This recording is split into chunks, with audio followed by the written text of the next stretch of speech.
Allarme bomba stamane per una valigia sospetta sul marciapiedi in via Bissuola a Mestre, strada chiusa e artificieri dei carabinieri e vigili del fuoco sul posto per far brillare la valigia che era vuota. Giallo Vittorio Veneto, riesumata la salma di un 63enne deceduto un mese fa. Il sospetto è che l'uomo sia morto dopo un'aggressione.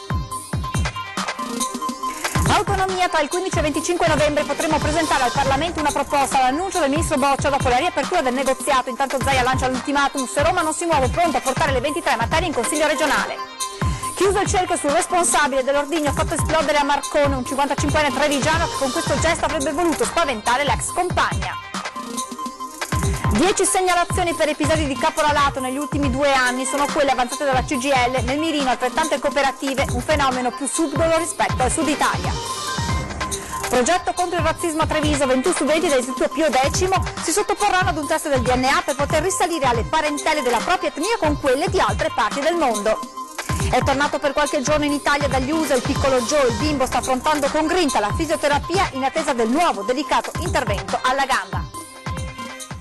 Primo appuntamento con l'informazione di Antenna 3, buongiorno e ben ritrovati. In apertura lo avete sentito anche dal nostro sommario, l'allarme bomba scattato questa mattina in centro a Mestre per una valigia abbandonata sul marciapiede. Sul posto è scattato naturalmente il protocollo con gli artificieri che hanno fatto brillare la valigia, ma sentiamo che cosa è accaduto, com'è andata in collegamento proprio sul posto con la nostra Anna Maria Parisi. Buongiorno.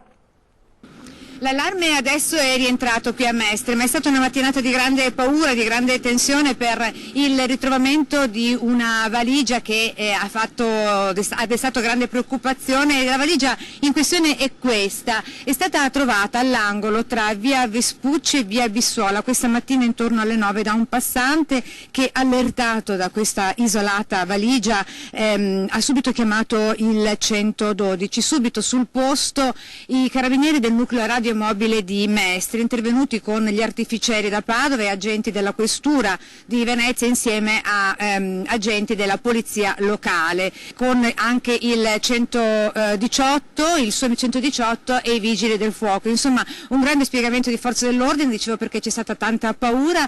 In attesa dell'arrivo degli artificieri da Padova, tutta l'area attorno all'intersezione, ripeto, tra via Vespucci e via Bissuola è stata chiusa al traffico per oltre un'ora e mezza, ma poi una volta fatta brillare la valigia, come vedete, è stato visto che all'interno non c'era nulla, quindi l'allarme è rientrato e la circolazione è proseguita regolarmente. E da Mestre è tutto, la linea può tornare allo studio. Grazie, buon lavoro ad Anna Maria Parisi. Giallo a Vittorio Veneto, la procura ha disposto la riesumazione della salma di Renato Fava, deceduto un mese fa. Il sospetto dei carabinieri è che l'uomo sia morto dopo un'aggressione. È stata la sorella a recarsi dai carabinieri con un tremendo sospetto. Il fratello sarebbe morto dopo un'aggressione avvenuta all'esterno di un bar e non per un'emorragia cerebrale. Su disposizione della Procura della Repubblica di Treviso è stata quindi disposta la riesumazione della salma dal cimitero di Ceneda, che è avvenuta questa mattina. Alle 10 le spoglie di Renato Fava, 63 anni, sono state portate all'ospedale Cafoncello. Sarà ora il medico legale Alberto Furlanetto ad eseguire l'esame autoptico per stabilire le reali cause della morte. A seguire la salma dell'uomo, la sorella che ha raccontato ai carabinieri i suoi sospetti. Renato Fava, morto il 23 settembre, avrebbe subito, secondo la sua testimonianza, un'aggressione all'esterno di un bar a Sant'Andrea di Vittorio Veneto che gli avrebbe provocato delle lesioni mortali. Il 63enne, quando è arrivato in ospedale, presentava evidenti ecchimosi alla nuca, alla tempia sinistra e sulla fronte, nonché una frattura delle ossa nasali. Renato Fava, ricoverato a Conegliano esattamente un mese fa, è morto 5 giorni dopo il ricovero. Una vicenda che potrebbe avere risvolti inquietanti, una morte naturale che si trasforma in un omicidio. La politica, mi auguro e spero che questo percorso possa vedere la luce nel corso del 2020, siamo disponibili a continuare il confronto nelle prossime settimane, per noi sarà un cantiere aperto. Sono le parole del ministro Francesco Boccia, che oggi è tornato a parlare del negoziato sull'autonomia. Tra il 15 e il 25 novembre dovremmo essere nella condizione di presentare al Parlamento una proposta, annuncia Boccia, una proposta che sia alla luce del sole, non come quelle notturne che sono state fatte per la manovra. Ci prenderemo poi una ventina di giorni per raccogliere tutti gli emendamenti e proveremo a fare una sintesi nel miglior modo possibile. Intanto ieri il governatore Zaia, a 2 anni esatti dal referendum sull'autonomia, ha lanciato un messaggio chiaro proprio a Roma. Il piano B è molto semplice: se il governo non vuol trattare, la Regione del Veneto continuerà sul piano della battaglia legale, quindi approveremo per singole materie dei progetti di legge che poi immagino il governo impugnerà e quindi andremo in Corte Costituzionale legge per legge. Si dice piano B, si legge ultimatum perché la clessidra sta esaurendo la sabbia. Messaggio a Roma: il Veneto pronto a trattare da mesi, o si va avanti o finisce tutto in battaglia a colpi di avvocati, portando le 23 materie in Regione, a iniziare da quella più discussa. La scuola.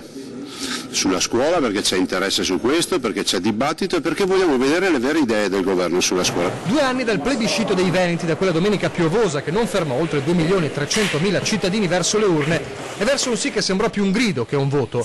2 anni buttati via con 3 governi. Ma Zaia, attorniato dalla giunta nell'anniversario, sceglie nonostante le parole l'aplomb britannico più che l'urlo indignato. Sa che la partita è troppo delicata in questo momento, ma pur con tono civile lancia messaggi. Si va dal vedo, abbiamo una bozza presentata con 68 articoli, ci diano una risposta, non una legge quadro. Sono d'accordo sul coinvolgimento del Parlamento, ma sulla base di altri principi. Nel momento in cui il Parlamento scrive la mia bozza d'intesa, vuol dire che la controparte scrive l'intesa che io potrei anche non accettare. Basta lungaggini e alibi, dice Zaia, come i LEP, i cosiddetti livelli essenziali di prestazione, che esistono dal 2001. Come dire, a Roma hanno scoperto l'acqua calda. Ho l'impressione che i LEP, che noi vogliamo applicati da subito, la verità è che se si applicheranno i LEP andremo anche a vedere i dati e i valori in quelle realtà dove invece di garantire le prestazioni si spreca o c'è la gestione. Ma il problema sono i livelli essenziali delle prestazioni o chi gestisce le prestazioni. 2 anni di attesa e di schiaffi presi in faccia da governi nemici e amici sono un buon motivo per scendere in strada e fare la voce grossa? No, secondo Zaia. E il motivo è duplice: etico per non uscire dalla legalità e tattico per non dare scuse a Roma. Nel momento in cui il percorso diventa non pacifico, diventa violento, il Veneto perde. Perché è come spalancare la porta al nemico. E nemmeno la piazza, pur se vista come legittimo strumento di richiesta, va a genio a Zaia. È anche per questo che non si unisce alla manifestazione di Rialto quasi contemporanea. Deve essere una manifestazione, deve essere politica, non deve esserci strumentalizzazione e non so quanto si riesca a fare una cosa del genere, visto considerato che vedo anche, e questa è la mia più grande preoccupazione, che i veneti non si spacchino poi come fronte, perché se i veneti cominciano a fare come i polli di Renzo che litigano tra di loro mentre vanno al macello, finisce che non hanno capito qual era il vero intento. Il vero intento è quello di far capire a Roma che noi siamo un monolite. È la guerra tra poveri, perché se il fronte non è unito, Roma soppigna, ride. E ai pessimisti Zaia replica invece con la fiducia nel futuro, perché spiega: ogni millimetro guadagnato sarà guadagnato per tutti, non solo i veneti. Noi il percorso l'abbiamo fatto e sarà inesorabile. Potete eliminare il governo, eliminate Zaia, eliminate la nostra corrente ideologica, ma resterà l'innoculo nel popolo, l'autonomia. Ad una settimana dall'anniversario di Vaia, il monito del presidente della provincia di Belluno, Roberto Padrin: gli interventi siano eseguiti bene, dice, per essere durevoli nel tempo. Il grosso dei cantieri sta partendo ora. La Regione ha già affidato progetti per 80 milioni di euro da realizzare nei prossimi 2 anni, ma oltre ai 977 milioni in 3 anni stanziati dal Governo, il Veneto necessita di altri 400 milioni per fare fronte a tutte le richieste del territorio devastato da Vaia. Il 30 settembre scorso è scaduto il termine per la presentazione dei progetti, quasi 1800 gli interventi previsti, oltre 700 dei quali realizzati nell'emergenza. Lavori importanti per la mitigazione del rischio idrogeologico e per la messa in sicurezza dei versanti in frana. Io mi auguro che per la primavera e estate del 2020 sicuramente una buona parte del territorio che è stato colpito avrà delle soluzioni, secondo me, importanti. L'importante, e questo lo dico in maniera molto forte, è che queste opere non siano fatte in maniera veloce, ma siano fatte bene. Il monito di Padrin arriva a una settimana dal primo anniversario della tempesta che ha mutato radicalmente la morfologia del territorio bellunese. In buona parte della provincia ancora a bordo strada inquieta la presenza incombente dei tronchi d'albero schiantati al suolo o riversi negli alvei alvei dei torrenti come in Valle di San Lucano lungo tutta l'assa del Cordevole.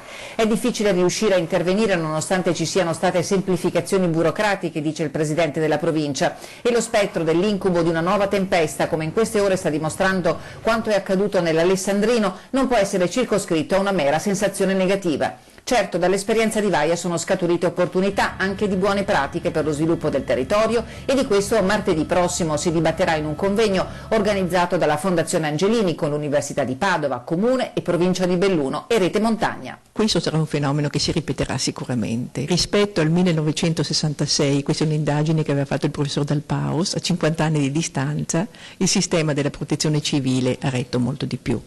Se fosse successo quello che è successo con Vaia 50 anni fa, sarebbe stata una desolazione infinita. Torniamo alla cronaca con il caso dell'ordigno esploso a Marcon lunedì pomeriggio, cerchio chiuso sul responsabile, si tratta di un 55enne trevigiano, ci aggiorna in diretta Filippo Fois, buongiorno. Sì, buongiorno. Dunque, come annunciato nel corso del nostro telegiornale di ieri sera, è stato individuato un uomo residente pari a Casale sul Sile che potrebbe essere coinvolto nell'esplosione avvenuta lunedì pomeriggio in viale San Marco a Marcon. Si tratta di una via centralissima, a scoppiare era stato un ordigno rudimentale, una bomboletta metallica riempita di polvere pirica. L'uomo era arrivato in sella ad una bicicletta e vista l'ora era stato notato anche da diversi passanti mentre si aggirava per la via. Si tratta tra l'altro di una strada con numerosi esercizi commerciali dotati di impianti di videosorveglianza. In uno dei condomini di fronte al quale è avvenuta l'esplosione, un botto particolarmente forte che era stato sentito da mezzo paese, vivrebbe una donna che ha avuto una relazione proprio con l'uomo che è stato individuato in provincia di Treviso. Dunque la pista passionale al momento sembra la più probabile di quanto accaduto 2 giorni fa. Certo, le indagini non sono finite da parte degli inquirenti, rimane ancora il più stretto riservo, ma come detto era stata quasi subito scartata sia la matrice eversiva che quella della criminalità organizzata. Per ora è tutto, a voi la linea. Grazie Filippo Fois. L'incidente alle acciaierie venete, la Procura di Padova ha chiesto il processo per 6 imprenditori e manager indagati per la morte di 2 operai e le lesioni di altri 2 loro colleghi. 6 imprenditori e manager andranno a processo per l'incidente avvenuto 18 mesi fa alle acciaierie venete. I 6 sono indagati per la morte di 2 operai e le lesioni di altri 2 loro colleghi nell'incidente sul lavoro avvenuto il 13 maggio del 2018. Imputati per omicidio colposo e lesioni i padovani Alessandro Banzato e Giorgio Zuccaro, presidente e direttore dello stabilimento di acciaierie venete, i friulani Dario Fabbro, presidente della Danieli Centrocranes SPA, Gianpietro Benetti e Giacomo Mareschi Danieli, quali rispettivamente presidente e amministratore delegato di Danieli & Co. Officine Meccaniche. Nell'incidente vennero coinvolti gli operai Sergio Todita, morto dopo un mese di agonia, e Marian Bratu, deceduto lo scorso dicembre a causa delle ferite riportate. A provocare la tragedia una siviera carica di acciaio incandescente staccatasi da un perno. Le udienze preliminari fissate davanti al giudice si terrà il 22 novembre prossimo. Auto fuori controllo ieri notte a Marsango di Campo San Martino nel Padovano, 3 giovani finiscono in ospedale gravemente feriti, 2 trevigiani, 1 di Cittadella, la conducente è stata sottoposta all'alcol test.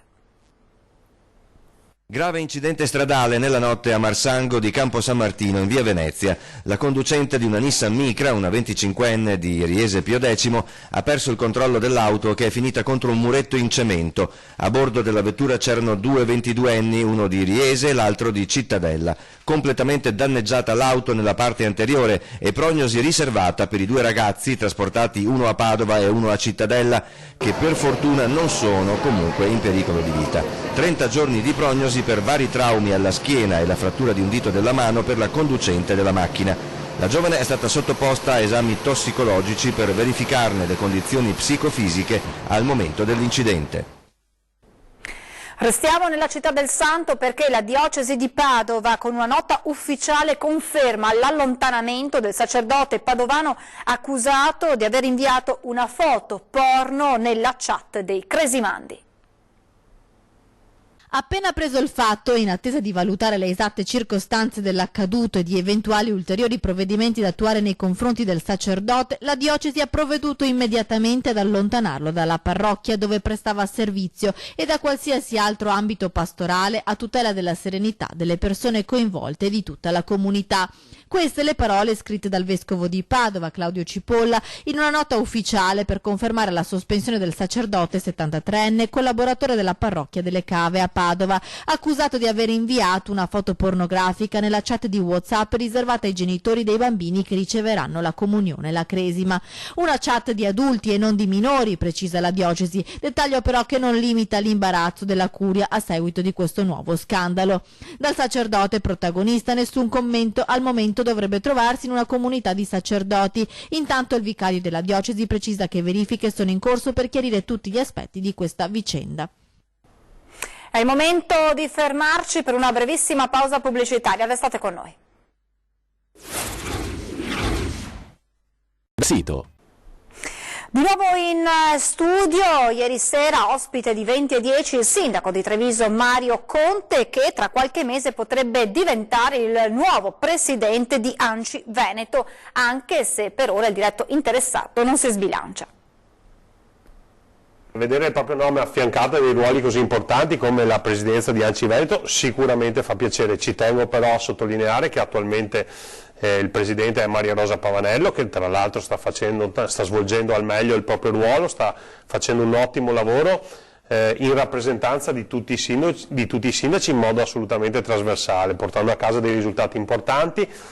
Quello che sarà in occasione dell'assemblea di ANCI Veneto francamente non ve lo so dire, ma credo che sia necessario un confronto anche con l'assemblea dei sindaci, e credo che ci siano in atto comunque delle trattative anche a livello nazionale per capire un po' la distribuzione nei territori in base ai numeri di sindaci, in base alla rappresentanza dei vari partiti. Quindi è un po' prematuro dire Conte presidente di ANCI Veneto. È sicuramente un ruolo prestigioso, un ruolo che responsabilizza molto il sindaco che andrà a ricoprirlo, perché di fatto andrà a rappresentare una grossa fetta di sindaci e di comuni del Veneto per battaglie comuni a tutela dei territori, a tutela dei municipi, a tutela anche dei sindaci e degli amministratori.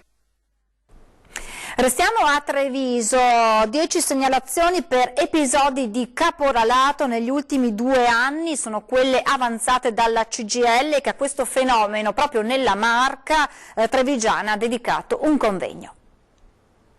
Non il classico caporale che arruola i braccianti al sud, ma una figura che si presenta con una veste più subdola e che il più delle volte, a causa della carenza cronica di controlli, agisce indisturbata. Sono i contorni che assume nella Marca trevigiana il fenomeno del caporalato, che nel mondo agricolo interessa principalmente 2 settori, vitivinicolo e ortofrutta. Numeri ancora contenuti, una decina le segnalazioni partite dalla CGIL, ma proprio per fare prevenzione il sindacato ha voluto dedicare un focus al tema, tracciando innanzitutto il profilo dei caporali in questo territorio. Qui sono soggetti intermediari, spesso e volentieri sono cooperative, senza terra, quindi proprietari di niente, che fanno questi contratti a termine a questi lavoratori, vanno in cerca dei lavoratori lì dove sanno che i lavoratori sono soggetti deboli e vanno in cerca di lavoro, e sono soggetti che poi, così come li sfruttano per farli lavorare, non hanno nessun problema il giorno successivo a lasciarli a casa.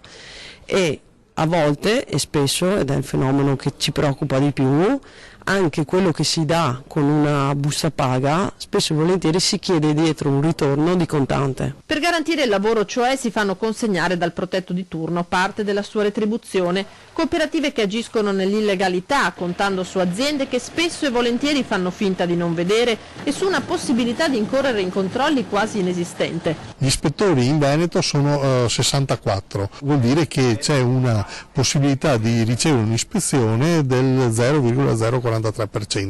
Questo è il dato che va in qualche maniera sovvertito, invertito, vanno incrementati gli ispettori. Se mettiamo queste persone e questi strumenti in condizione di lavorare, di essere efficaci, è chiaro che migliora anche la qualità del lavoro. Il test del DNA per scoprire parentele con le altre parti del mondo, un progetto promosso dall'Istituto Pio X di Treviso a cui hanno aderito 21 studenti. L'obiettivo sarà la dimostrazione scientifica dell'inconsistenza della parola razza. Sono 21 gli studenti tra ragazze e ragazzi che si sottoporranno al test del DNA. L'obiettivo è di risalire alle parentele della propria etnia con quelle di altre parti del mondo. Si tratta di una delle 24 proposte formative dell'Istituto Diocesano Pio X. Sono stati proprio i giovani a lanciare la proposta. A partire da questo stimolo che è arrivato direttamente dai ragazzi, l'insegnante ha costruito, insieme con i colleghi, ha costruito il percorso, arricchendolo con elementi, oltre che di biologia, anche di storia e di filosofia, perché accanto al concetto di razza ci sono anche i concetti di cultura, di immigrazione, emigrazione, che sono tutte questioni che ci riguardano da vicino, soprattutto ai giorni nostri. La finalità è quella di sviluppare negli studenti lo spirito critico, la capacità di analisi, insegnare loro che la scienza è uno strumento fondamentale per rapportarsi al mondo e sostenere e argomentare le proprie idee. Il progetto Genetica delle popolazioni sarà condotto dagli insegnanti di scienze, di storia, di filosofia, in collaborazione con un istituto di genetica americano incaricato di eseguire la mappatura di una catena breve del DNA. Si tratta di prelevare un tampone boccale per estrarre parte del DNA della persona. Questo DNA verrà poi inviato a una ditta preposta all'analisi e verranno individuati 42 marcatori di popolazione in modo tale da poter fare un'analisi delle etnie diverse che potremmo contenere nel nostro genoma. Sul termine razza la comunità scientifica è chiara. La comunità scientifica è concorde nell'affermare che non esistono razze. Per una questione di molte differenze tra un DNA e l'altro, per una difficoltà nella classificazione anche poi delle persone, degli esseri umani. È tornato a casa per qualche giorno in Italia il piccolo Joe. Il bimbo sta affrontando con grinta negli Stati Uniti la fisioterapia. Ad accoglierlo c'erano 2 giocatori del Cittadella e anche le nostre telecamere. Hello. È la prima parola in inglese che ha imparato e ci saluta così. Il piccolo Joe è tornato a casa per qualche giorno. Bisogna fare il visto per la sorellina Miriam, che ha ottenuto una borsa di studio e potrà andare a scuola a Miami, mentre lui nei prossimi mesi affronterà la parte più intensa della sua fisioterapia. È dura perché non è una passeggiata, però ci sta dando tante emozioni ogni giorno. Giovanni ogni giorno si sta dimostrando il campione che è.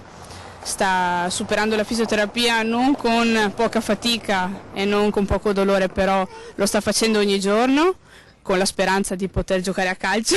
Joe è euforico, corre, gioca in giardino e ci racconta che a Miami ha conosciuto 2 piccoli amici, Simon e Tain. Insieme a loro affronta quotidianamente il lungo percorso di cure e operazioni che lo porterà a camminare normalmente con entrambe le gambe.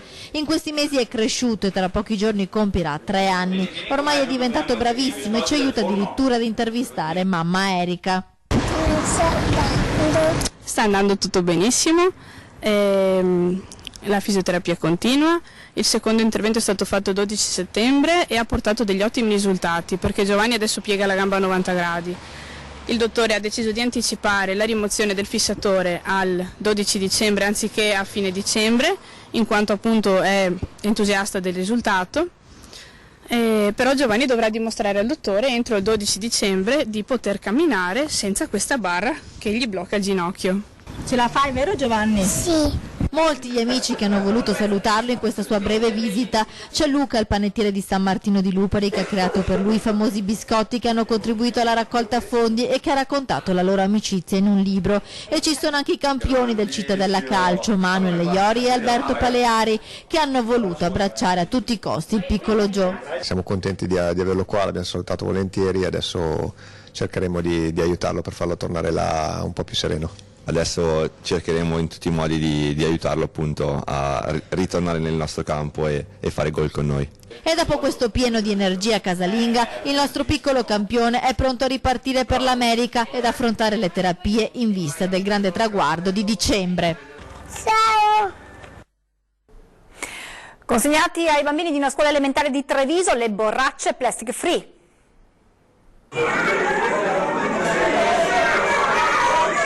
piccoli bambini delle classi prime della scuola elementare Manzoni di Treviso con le loro borracce plastic free in mano. Alle spalle sindaco, assessori, dirigente scolastico e rappresentanti di ATS Contarina, insieme per dire stop alla plastica, uno dei nemici del nostro ambiente. Siamo partiti dalle elementari, questo proprio per iniziare fin da piccoli.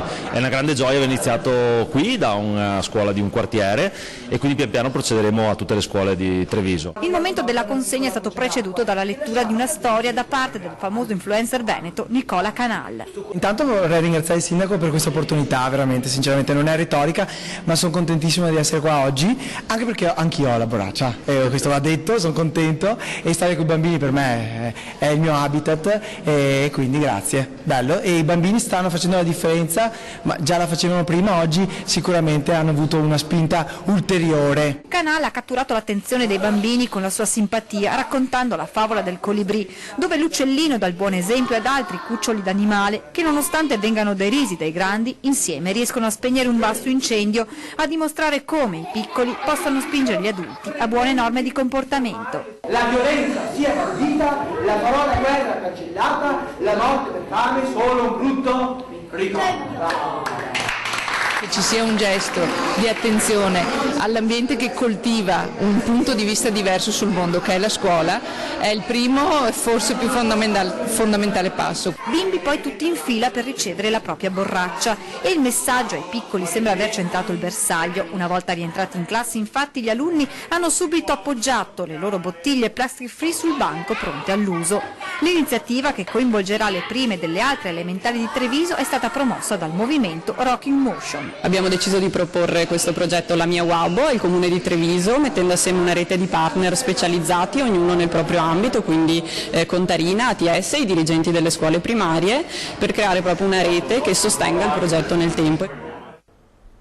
Vi lascio ad ore 13, come ogni mercoledì con CGIL Risponde, in studio Paolino Barbiero e Giulia Busato dell'Inca, tema tasse, lavoro, pensioni. Poi vi ricordo questa sera 20:10 con Fabio Donà dell'Aspiag e Fausto Pozzobon di Lega Ambiente.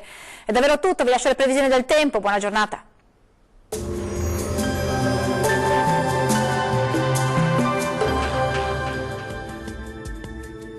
Bentrovati al meteo. Prosegue un tempo stabile sul nostro territorio e anche il clima si manterrà particolarmente mite e piacevole, sia pure alquanto fuori stagione.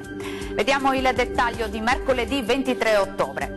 Sul Veneto avremo condizioni di tempo asciutto, al mattino tuttavia la presenza di foschie e nebbie in pianura e sulle vallate alpine, localmente persistenti durante tutta la giornata. Altrove invece sarà ampiamente soleggiato. Temperature minime tra 9 e 15 gradi, valori massimi oscillanti invece tra 22 e 25 gradi. Ci spostiamo ora sul Friuli Venezia Giulia, dove sarà soleggiato su tutti i settori, solo con qualche nube sparsa ma senza ulteriori conseguenze. Temperature minime tra 12 e 18 gradi, massime tra 22 e 25 gradi circa. Uno sguardo infine alla situazione del Trentino Alto Adige, dove sarà una splendida giornata all'insegna del sole e il cielo si presenterà sereno o al massimo velato. Temperature minime sui 9 gradi, massime gradevoli tra i 24 e i 25 gradi. Dal meteo per ora è tutto, vi do appuntamento al prossimo aggiornamento. Arrivederci.